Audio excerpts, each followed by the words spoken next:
Well, welcome everybody to the latest episode of HR Tech Chat. I'm very excited today to have Richard Limpkin, who is the Chief Product Officer of Immedis, which is a Dublin, Ireland-based global payroll provider. Welcome, Richard. Hi, Brent. Nice to be talking to you again. Yeah, we've had a couple of really interesting conversations in the not too distant past. Um, and both times, I don't know about you, but I really wish that I had the record button running because we covered some really interesting ground. And I know that we've been talking about this for a while, just various ideas around global payroll. What is the road to global payroll? How does an organization, when does an organization realize that it needs global payroll? To kind of stumble into it, or is there some sort of a little bit more of a plan there, these sorts of things. And we thought that this would just be a fantastic subject matter area of discussion for the podcast. So thank you so much for joining us. And why don't we dive right in? What are some of the pain points for global organizations when it comes to their payroll? What are some of the headaches, the frustrations? What are some of these things that just can really get out of hand? Yeah, it's a great question. There's a myriad of different answers depending on the customer organization. I suppose if first of all, like we love to try and simplify everywhere we can, and that's probably at the core of what we try and do in Immedis. But the two most fundamental things really with payroll at the outset are timeliness and accuracy. And without either of those, then payroll is not really worth anything. That's the key fundamental. And then you can kind of layer on two other things that are really important to that in terms of compliance, and ultimately even more so in the environment we're in now, and in the technologically led environment and the globalization aspect of that, security, and an absolute concrete sense of security around protecting the privacy of your employees' data. So they're kind of, for us, they're the four really fundamental things. Two of them at the absolute core of it, though. Interesting. Timeliness and accuracy. This is, imagine if your payroll were not timely or accurate. I mean, both of those are just an absolute disaster. I remember reading a statistic, and I keep meaning to look it up again and find out exactly where its origins, but it's, and I don't remember the actual number either, but it's a very, very high percentage of employees that are they're willing to tolerate just one mistake in payroll. And if after that, all bets are off. You're dealing with a retention problem, you're dealing with an employee sentiment problem, all these sorts of things. I mean, what's your take on that? I mean, yeah, it's like, it's actually interesting. So a lot of the material actually that you would have published previously as well, Brian, you would talk a lot about the abstract and concrete aspects of HCM. Like I'm a massive fan of the kind of original theorists in HR theory. If you go back to things like hygiene factors, ultimately those base needs as human beings, they haven't really changed. People haven't changed in thousands of years. So that need for safety, psychological safety, physical safety, and the ability to kind of food and to feed and shelter yourself, well, that's really what pay is at the core of. That's what pay is enabling. So like the kind of original hygiene factor theorists would say that without that being right, nothing else really matters. You're nowhere even close to kind of self-actualization or anything else. So that's really kind of, in my opinion, that's why it's so fundamentally important still. And I don't think that's likely to change. It's, we live very much in a society driven by need and driven by the mechanics of finance to fund the various aspects of life. So, payroll being right and to expectation and timely, that's really the core of it. That's really interesting. I'm so glad you brought up these sort of, these fundamental theories around, psychological safety, physical safety, these sorts of things, because And thank you for bringing up abstract and concrete HCM, because it's something I want to get into today. Pay is the most concrete aspect of HCM. I mean, we work for all sorts of reasons, for grow in our careers, to feel like we've done something that matters, or that we feel that we've accomplished something, all these sorts of things. But at the base of it, before any of that happens, just like you said, you have to, let me put it differently. If there is one common denominator among all people, they're working to get paid, and no matter where they're working, you could say if you're not working to get paid, or if you're working for subpar pay and you still love your job, then you could say that maybe you're it's more like you're volunteering, right? And you've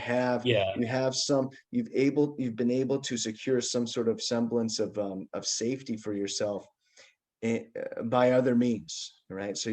But setting that aside, right? That pay really is just that fundamental. It is the reason people are working. So it's interesting that and it also translates to it's a number. I mean, it is an indisputable number that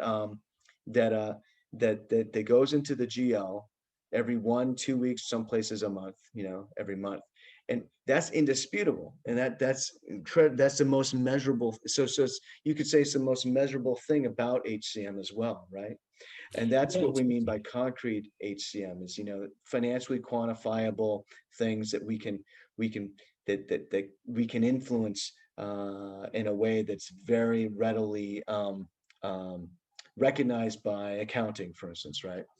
But then the fact that it is so concrete. I had some window open up on my computer for no reason, but we're okay now. Sorry if I look distracted. This is reality podcasting. So anyway, there's no legislating for anything that could happen here, so don't worry. That's all right. That's all right. We'll leave it in. It'll be a good candid moment. So what's interesting to me is that payroll is the most concrete aspect of HCM for all the reasons we just said. And yet for that reason, you could make the argument that it's actually the most abstract aspect of HCM as well. And by abstract HCM, we mean, employee sentiment. How does it affect your employee sentiment, which is so essential and critical and fundamental to organizational success? Yeah, 100%. And what's interesting when you put it in those terms, Brandon, I'd be very aligned with them. If you think about payroll, like ultimately it's a process, right? And I came from a very science-led background a long time before I ever kind of entered into HCM 20 plus years ago. So I kind of look at these things quite binarily sometimes to a fault, but like payroll, ultimately, you're absolutely right. It is quite concrete in that in most jurisdictions in the world, there is an absolutely correct way to calculate it, and anything else is wrong. Now there are a couple of jurisdictions where there's variances and nuances that you can take benefit of if you feel it's appropriate.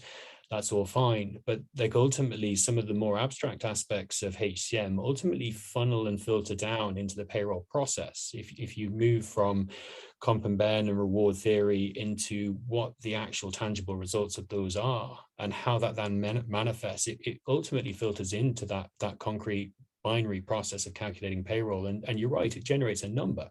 And that number gets paid to the individual. So it goes from being potentially quite abstract into being absolutely binary. And that's a key aspect of it. And then if you link that on to that binary number, again, back to the kind of basic management theorist stuff, motivational theory, if that's wrong, then you're disabling everything else. That's the really fundamental part. I know you start to think about financial well-being and the stress factors of finance challenges, then that can layer into it.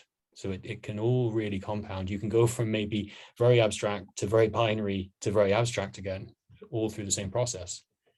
Yeah, that's really interesting. It makes you wonder, well, I think we're essentially saying this, right? That there are so many rules and there's so much exactness around pay because it's concrete. but it is so concrete because it's so abstract. It's kind of interesting, right? Because there's so much employee sentiment behind it, right? It is Yeah, that thing that you absolutely have to get right, not just because of it being a number for the GL, but because there's so much, you know, psychological and emotional absolutely. need associated with it. That's just fascinating. That's a rabbit hole that we could keep going down all day long, I think. Bringing it back to global payroll, though. We're Mm, talking about some of the pain points around global payroll. There's timeliness and accuracy, obviously, which is shared with any payroll, even in just within one country, right, or within yeah, one region, 100%. maybe Canada and the U.S. But data security, and I'm guessing also data, maybe data visibility. I mean, can you just dive into this a little bit? What are some of the ways that, well, maybe you could paint a picture for us, for instance, there are many uh, possibilities here, potentialities, but if you could paint for us a picture of an example of, for instance, of an organization that has sort of stumbled into needing global payroll, and maybe you could speak to the security and the data visibility piece of it, and how that might trigger that organization to say, oh gosh, we need to bring order to this. Yeah, totally. And it's a great example, Brent, because there's not a lot of organizations that kind of from a startup stage would set out to say, right, we're going to start up in 20 countries and we're going to have a global requirement from day one. In majority of cases, what typically happens in the trajectory, now obviously each customer is on a different point of the trajectory, but they start out with a relatively manageable domestic payroll process, which is well within the bounds of the capability of their teams and the resources they have. But over time, as businesses grow and expand, whether that's through mergers and acquisitions, whether it's through organic growth, all those different dimensions, they start to have requirements in multiple jurisdictions, and then managing the complexity of those jurisdictions. And go back to that previous point of every one of them being very exact and very precise, but potentially quite different to each other. It becomes an increasingly complex kind of conundrum of how you manage that. So you've got to provide data from a central core to all these different processes and systems globally. And that becomes quite challenging. And the key thing with securing anything is knowing where it is. If you don't know where something is, it's very difficult to secure it. So one of the things we've really focused on, particularly with the Immedis platform, is the concept of not having those legacy processes where somebody, for example, is running an extract from one system to then securely encrypt that and send it to another system to unpack that and import it somewhere else. The whole drive towards web services and having that kind of stateless data concept. So things only exist at the point of origin or the point of purpose. You start to eliminate some of those weaknesses in the process. And any process is only as good as its weakest link. So we're really focused on that. So the point of origin being point A, and the point of purpose being point B, the pay actually being delivered to the employee. Yeah, so you're typically in global, you're depending on the maturity of the organization, your kind of point A, your origin will typically be, and it's been through massive consolidation in the HCM technology space. You'll have typically a HCM core system, which is in most situations, and again, there's little local nuances on data protection and what can and can't be done, like Russia is an example of high complexity for that. But you'll have a centralized system for managing HR processes and the vast majority of the employee lifecycle, a lot of which can be relatively homogeneously managed. There will, of course, be nuances to each process in each jurisdiction, but relatively homogeneous for a globalized organization. But then you're right down into the mechanics of the calculation in country and having to then separate that data out to each of the jurisdictions to process and execute in a payroll engine.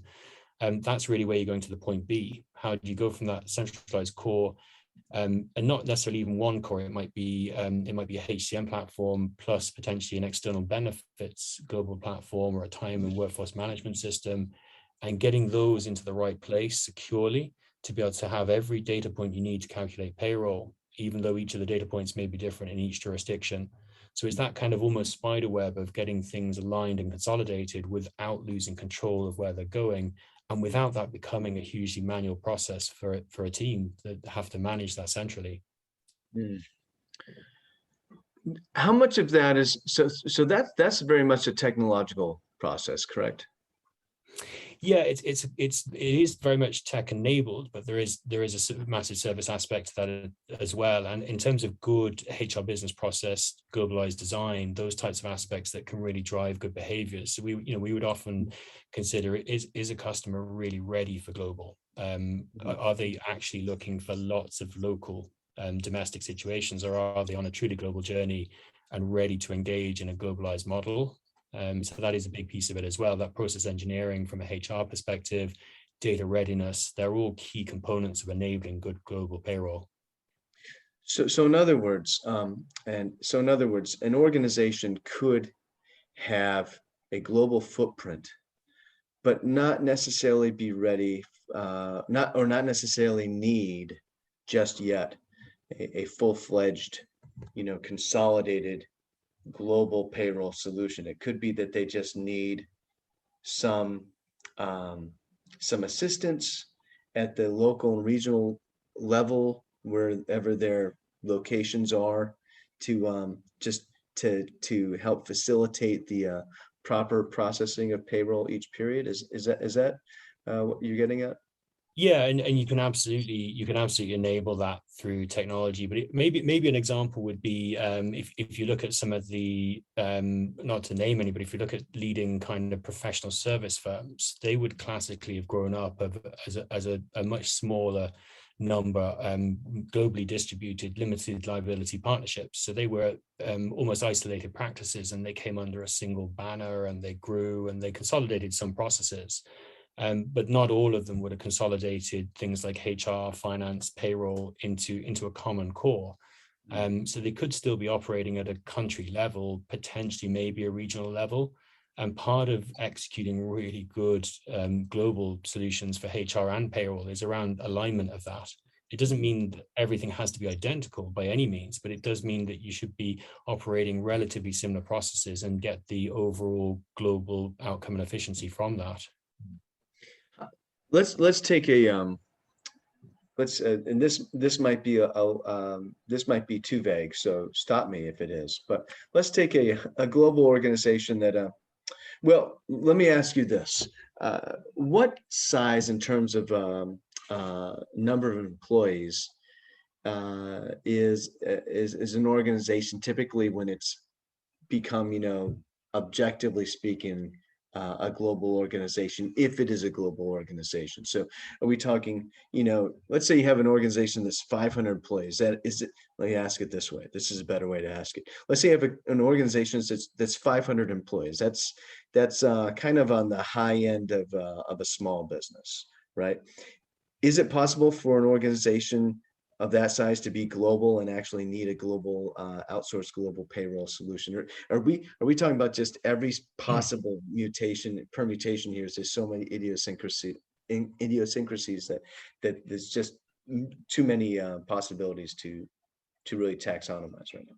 Yeah, there's no right or wrong answer to it, Brendan. It's a very good question, and really it depends on the circumstance of the organization. So if you take your example of the 500 headcount, if that's 500, let's say, for example, that's 250 in the US and 250 in Canada, would you consider that to be a global organization? Or if that was 250 in the US and then let's say 25 per country in 10 other countries scattered globally, you get a very different answer with the same number of people. So it's very much around the complexity of what's been executed. Whether they're a global organization or not, I guess the right answer is that once you're in more than one jurisdiction, you're starting to head that way. But in terms of the requirement for the solution and what you'd get benefit from, it's really once you get into that multiple jurisdiction scenario that really you can potentially, as a business, you can outgrow the capability or even the economic model of servicing that yourself internally and actually being able to provide coherent solutions. If you've got 25 people in 10 different countries, does it make sense to have a payroll manager in each of those countries? If there's no alignment, maybe the answer is different. If 2 or 3 of the countries have very similar jurisdictions and you can have a regionalized center, So that's really where the complexity comes in. And what we see a huge amount of in global is what's referred to as kind of big head and long tail. So you quite often have that home jurisdiction, which would be very strong, and that's where a business may well have grown up originally. But then that disbursement as they continue to grow, and at the very tip of the long tail is quite often somebody who's been put in country to help set up in a new jurisdiction, or maybe the first wave of sales staff in that jurisdiction. So they're all equally important in terms of the trajectory of the organization. And sales staff, that particular scenario just painted, right? I imagine that's a common scenario, and sales staff obviously have complex remuneration sort of makeup, right? So I would imagine that would be almost right at the get-go a very complex global payroll scenario for the head of that organization to manage. Yeah, spot on, Brent. And quite often with those lead individuals moving into new jurisdictions, you're quite often dealing with potentially an expat scenario as well. You take your best people from established jurisdictions, and you let those individuals help you grow in another jurisdiction as well. Many organizations would grow that way, and it's quite often the best way of building offshore centers as well, that you take a combination of local and centralized resource and put them together for a period of time to establish and build. So all those complexities come into a single payroll in that chosen jurisdiction. So you've got to take all that into account. So you're spot on. That can be sometimes some of the more complicated stuff. It's not necessarily the scale. It's the opposite.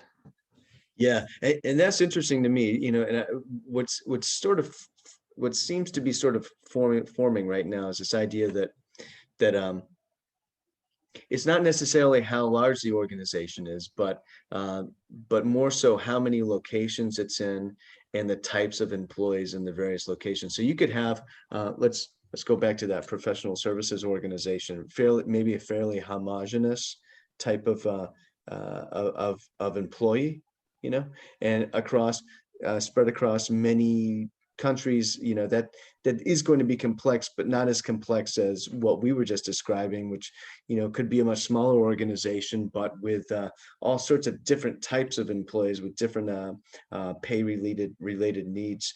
This is actually might be a good segue into because I want to get into this compliance. We have there's as many, if not more, compliance scenarios as there are regions and localities globally. Can you just speak to that a little bit? How does a global payroll provider sort of solve for that? Yeah, it's a great question, and you're absolutely right. If you think about take even a single jurisdiction in isolation, you'll have components of local government, centralized government, and US is a great example of a highly sophisticated. Like there's something like 18,000 different permutations of tax and social and everything else in the US alone. So that level of sophistication is actually increasing all the time. And if you then layer onto that technological advancements in the jurisdiction and governments starting to drive digital transformation as well in terms of how tax and payroll filings are returned and the immediacy of that. We've seen that in the UK, we've seen it in Ireland and other jurisdictions where real-time information is brought into play. Australia have done the same. That level of sophistication of technology is increasing all the time. Now, what it does mean is that the compliance regime is getting stronger and stronger. So there's an almost immediate and absolute understanding of how and when things are filed, and that kind of almost instantaneous receipting, particularly with real-time information and web service tax returns and filings of payroll. There's a requirement as soon as payroll is executed to file with government, and you're literally milliseconds later getting a receipt so that you know that that's happened and you've got confirmation. So that's really changing things in that way. But that's not everywhere. And if you think about a typical customer for us would be operating in 40 plus countries. not all of those countries would have that level of sophistication in the tax jurisdiction and systems. So you do need to make sure that you can cope and legislate for even the least sophisticated jurisdictions, even if that's actually retaining the confirmation of tax filings and receipts and payments, and actually being able to digitize and control where they're stored, so that when that customer is audited, that information is available and you have the control process around it. So that's actually, I guess that's kind of, it's synonymous with a lot of global payroll. You have a real spectrum of levels of sophistication across different countries and what's actually possible, but you can't lower the bar to the lowest. You have to push for the highest in every single individual one of them. Yeah, I'm thinking of an analogy here with the engineering of a vehicle. For instance, some vehicles, the components are, they're in, like, let's say the electric window regulator is engineered to the same level of failure as, say, the transmission, which is engineered to last, I don't know, 300,000 miles or whatever, right? So I might be stretching this analogy, but I love automobile I analogies. love But a good this, analogy though, so don't stop. I think you see what I'm saying. I hope you see what I'm saying, right? 100%. You have a region that has this high level of compliance, mandated, right, required, right? And so Yeah. you would operate all regions to comply to that standard, so as to make the audit process as, I don't know, as straightforward and easy as possible for the user. Is this essentially what you're saying? Yeah, that's what you're really striving for. Obviously, there are kind of slow moving parts in that. In some jurisdictions, it's extremely challenging, particularly developing world jurisdictions, very challenging to get some of those components in play. But ultimately, what you're trying to do is centralize that back into the customer. So regardless of the downstream process, the material they're dealing with, the certainty and the compliance aspect that then can be audited is the same. So that's a really big part of it. And again, that's an important part of global across the whole spectrum, from inputs into the global payroll process to the results of it, and even posting information into finance systems, actually being able to align that globally, even though every payroll across the 40 for a typical customer is calculated differently. Right. Ultimately, you're slotting that all back into the same finance system centrally, with the Right. same debit and credit and chart of account structure and nominal accounting, all those pieces. So it's just making sure that no one piece doesn't conform, Right. but at the same time, not making it so homogenous you can't actually execute what you need to in country. Yeah, absolutely. It's also occurred to me that it's probably more efficient from the global payroll provider's part to engineer for that greatest complexity and apply that across the board than to engineer or to solve, excuse me, solve for every single locality to the level that's needed. Because the other thing is, if any locality starts to regulate more, well, you're already all set. Interestingly enough, right? Yeah, totally. And look, that's all part of good product engineering. It's always, it's a little bit of a paradox of, like, do you go for the low hanging fruit? Do you get the quick win? Do you get something that you can solve that isn't the biggest business challenge but does prove a business case? Or do you solve the most complex thing on the understanding that that will then unlock all the rest? It's a little bit of both. And what really you're trying to do is solve with reusability. So whatever you build should never be for the specific case in point. And like, to go, your car analogy is a very good one. You don't build a car that can drive between, I don't know, New York and Boston, and that's the only thing it can do. You build Yeah. a car that can drive anywhere you want to drive it. And of course, you have to do different things. You put a different amount of fuel in it, you change the direction, you take different routes. But the point is, you built it in a way that solves all of those different challenges without even necessarily knowing what the challenge for tomorrow might be. Yeah, I love that. That makes a lot of sense.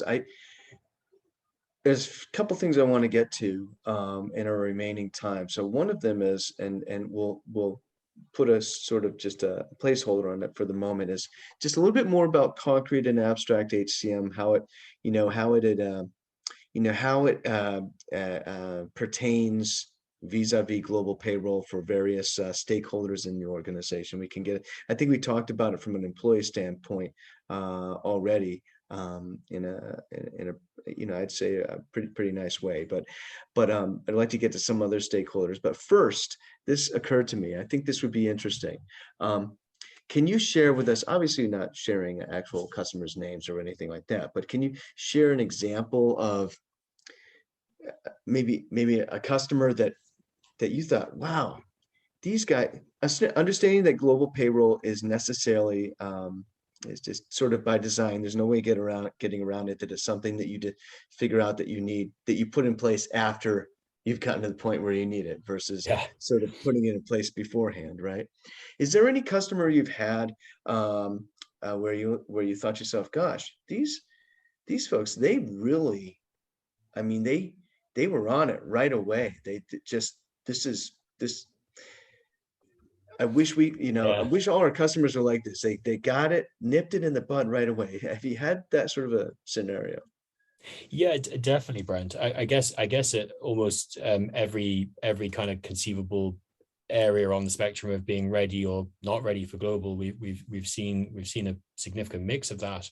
There's a number of them actually that really stand out to me, and I guess they're the ones that they stand out for lots of reasons. But I think in any kind of project or implementation or anything to do with technology over the last 20 years, there's a few things that always stand out, and you remember them for sometimes for reasons that were challenging and sometimes for reasons that were brilliant. So there's definitely a few for me at the brilliant end in terms of Immedis customers. There's a good number of them. There's a couple that really stand out in terms of, to your point, of being on it and being on it before it began.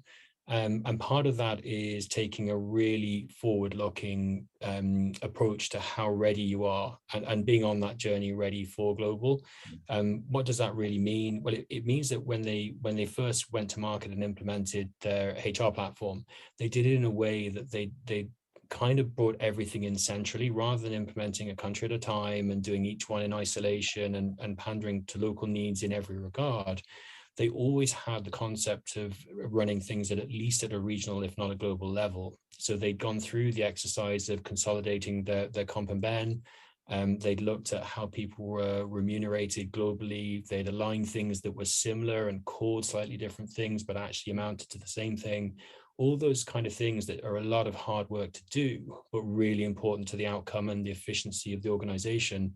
The ones that are at the top end of that spectrum were the ones that had already done that work. So when it came to actually executing, and back to your really important point about concrete versus abstract, they'd really moved from abstract to as close to concrete as they could on the HR business processes and data and everything else, so that when it came to the absolute binary of running payroll, they were much closer to that.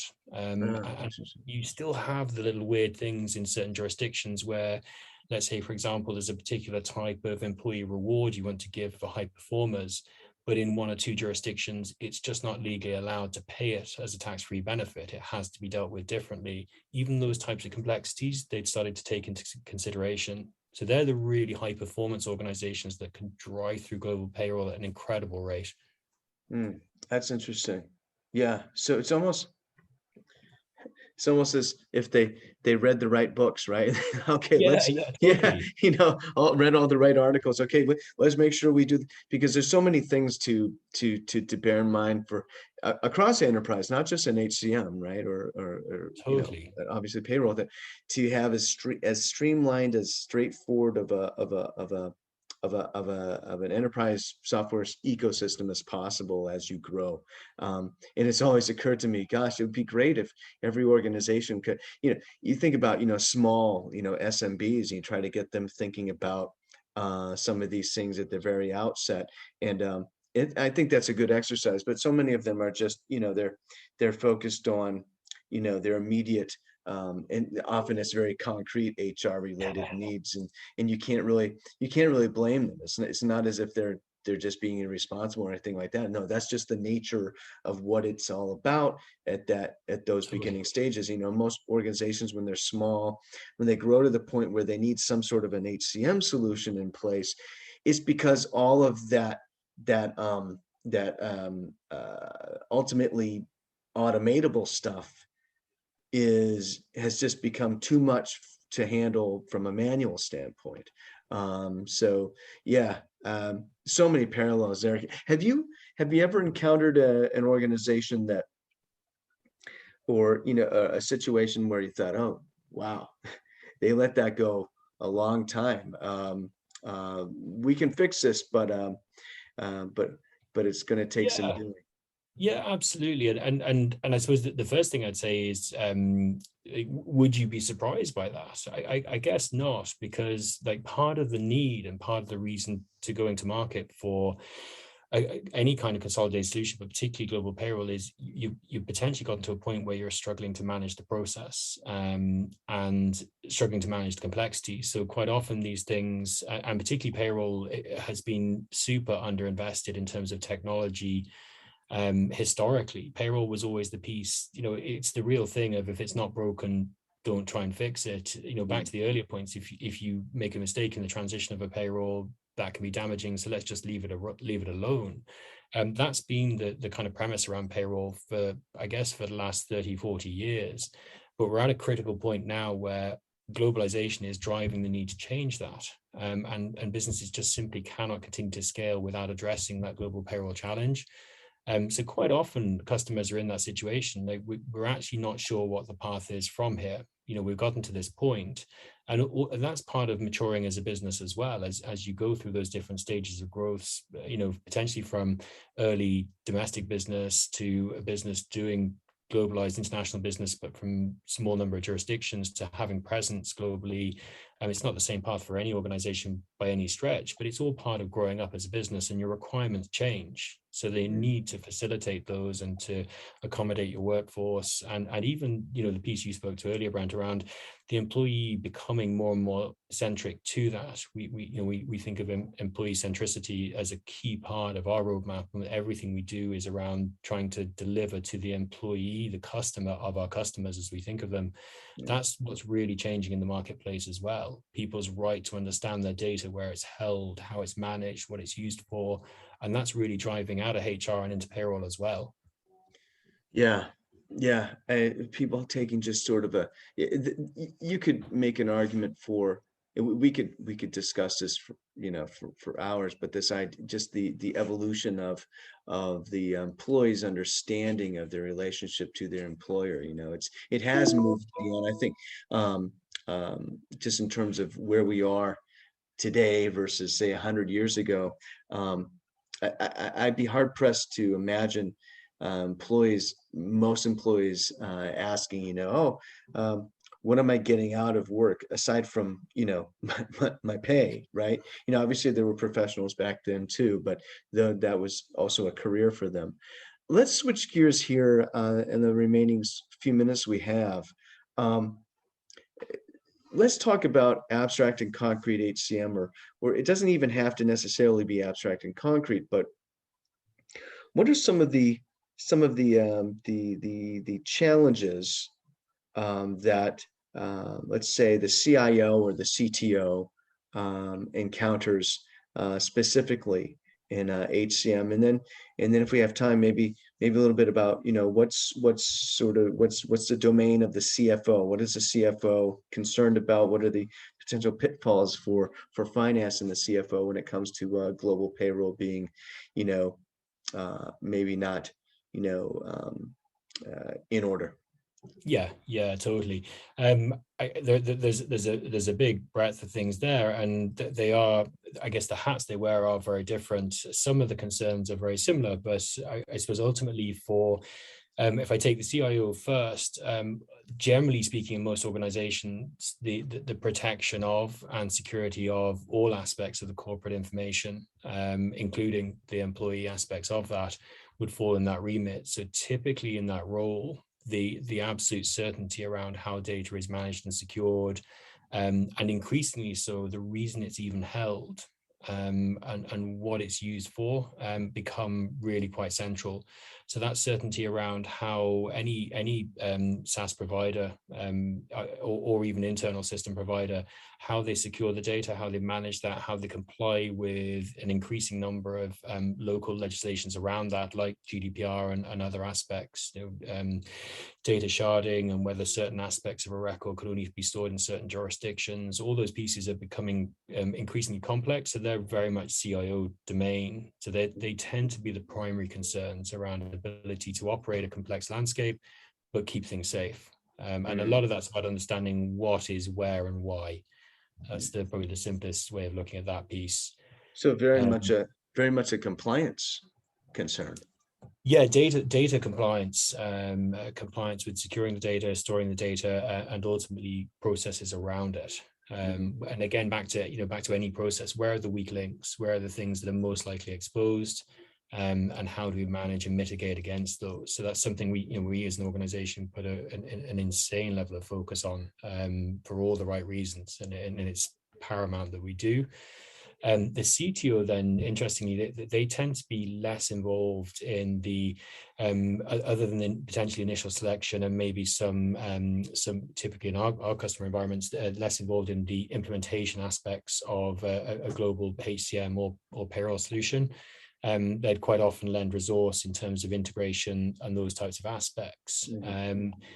But if you then look at the CFO, there's an increasing demand for data. Like every organization should be striving to become much more data-led.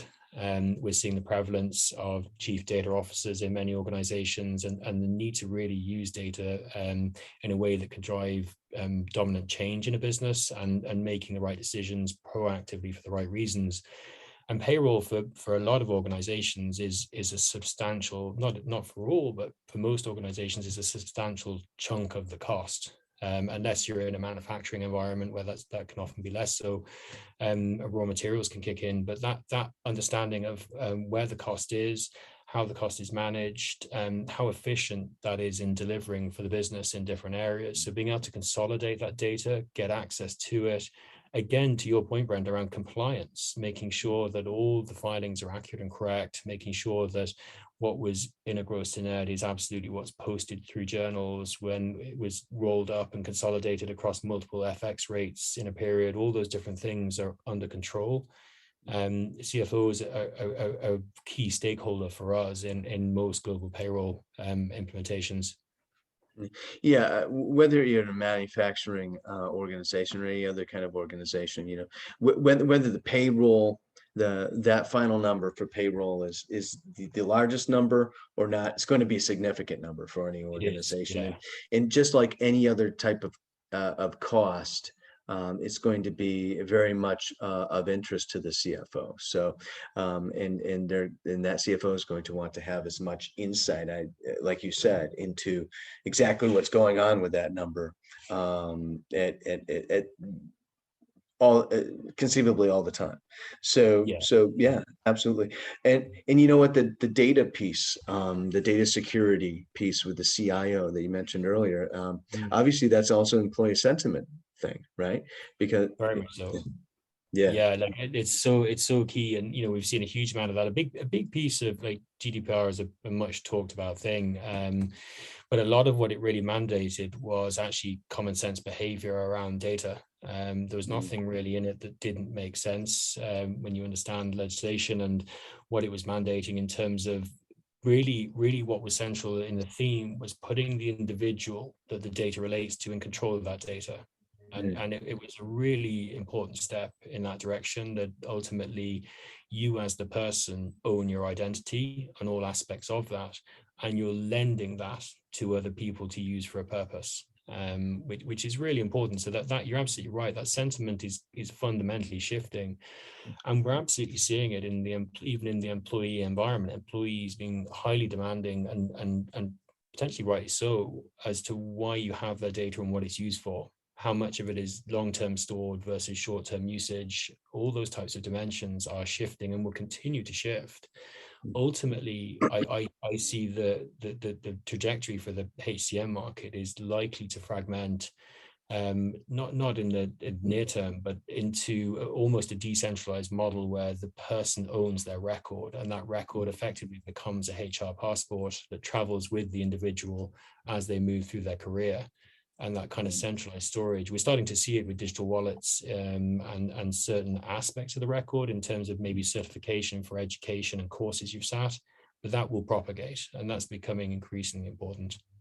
Oh, I think you're absolutely correct about that. And we spoke with a fellow on podcast, gosh, about a month and a half ago now, Mitch Zenger, who's the founder of Tricks, and it's nothing to do with payroll, but it's this idea that the employee should own his or her own data, that it does not belong to the organization. And, we have entire data models that are built around the idea that that the organization owns the data, and that needs to change.